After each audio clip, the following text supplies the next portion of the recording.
Why do we give the beginner groups the less experienced coaches? In today's video, we're going to tackle the problem of coach experience. And over the past couple of weeks, I've been really thinking about how we deploy coaches. The general concept, especially in the UK, is the less experienced coaches. So in this country, we have levels, level 1, 2, 3, 4, 5, or assistant, instructor, coach, senior coach, and master coach. Those lower levels, when they qualify and they get deployed to clubs or employed by clubs, they're normally given beginners. They're normally given the recreational, the hit and giggle programs. And the mentality and the philosophy is, well, if we give our least experienced coaches the least experienced players, that's okay. And we have to understand that, especially with like our qualification system here in the UK and also across the world, when these coaches conduct their qualifications, again, the assistant qualification in most countries kind of focus on coaching under eights, red stage or blue stage tennis. From an experienced coach's point of view, they're probably the most difficult sessions to coach. Now, I think these are the most difficult years because the children are still developing, still quite raw physically, mentally, technically, if you want to say technical, and so tactically as well. They're still learning to explore the game. They're quite limited in what they can do, both mentally and physically. Therefore, the coaches who are in charge of these sessions, you need quite a lot of expertise. You need quite a lot of coaching skills. You have to be able to adapt and communicate at the player's level. And that takes time. That takes a lot of experience. And even now, recording this video 23 years in, I'm still learning how to effectively coach those type of groups. And yet we give them to the less experienced coaches. A lot of the coach education that we conduct are focused on these very, what we perceive as easier groups, the blues and the reds. And they're probably the most difficult. And I think the impact that we have is because we give these coaches the quite challenging groups, that's when they potentially will resort to traditional methods, to controlling the group, to lining players up, basket feeding, using technical or tactical frameworks, using a copy and paste method because they haven't got the coaching skills to adapt and change and look what's in front of them and coach in the moment. And that's not because they don't want to, it's because they just don't have that experience. So my question in this video is, do we have coach development wrong?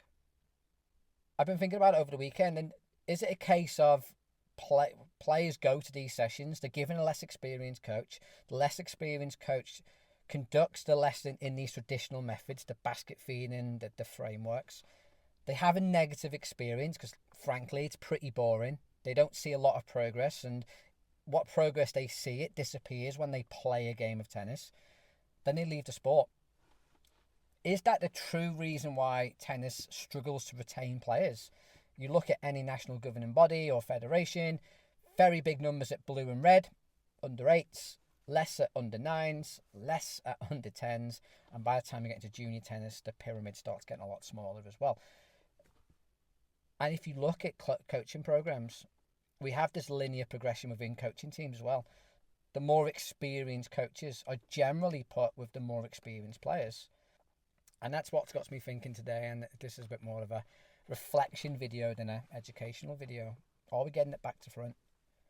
Within our coach education, again, I'm talking about globally here, not any specific national governing body, but should we be teaching them in a linear progression? So should our new coaches at a level 1 start with the reds?